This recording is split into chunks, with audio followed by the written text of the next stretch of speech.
Good morning. I wanted to share my adventure in getting a starter yeast going. If you've been to the grocery stores lately, especially if you're going for baking needs, I'm sure you've noticed that there's a shortage of baking supplies, especially flour.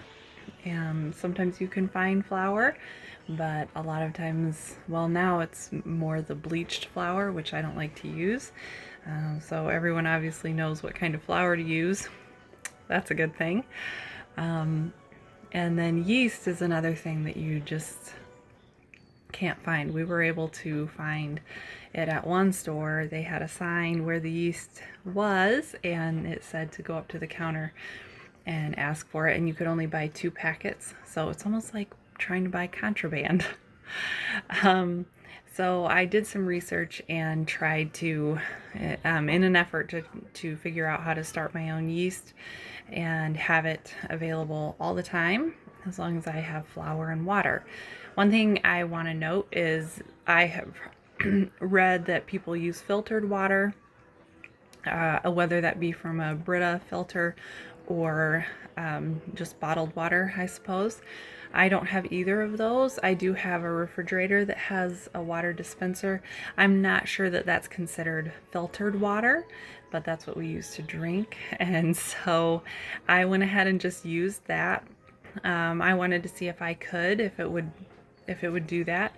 If it doesn't work, I'm going to resort to just using regular water and boiling it and seeing if I can get it to a more pure level that way. But anyways, I wanted to share how they're going. I have two yeast starters going. There's going to be a sourdough one and then one that I've kept in the refrigerator for the most part to make sure that it doesn't have any kind of sour taste to it.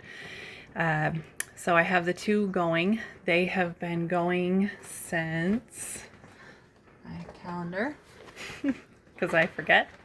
They've been going since April 16th and April 17th. And so that you're supposed to let them sit for 17 days. So that puts us at May 3rd and 4th for the 2 different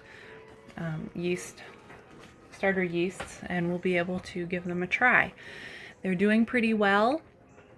One looked really good, and the sourdough one was constantly kind of runny and getting what they call hooch on top, which is just, it looks like it's just separated. There's water that sits on the top, and they say to just drain that off as long as it doesn't smell bad like vomit. You're okay, and you can just keep draining it off and adding the equal parts water and flour. So I'm going to show you those 2 different ones. One other note, the ratio is supposed to be, for feeding the yeast, is supposed to be 1 part flour and 1 part water, filtered water.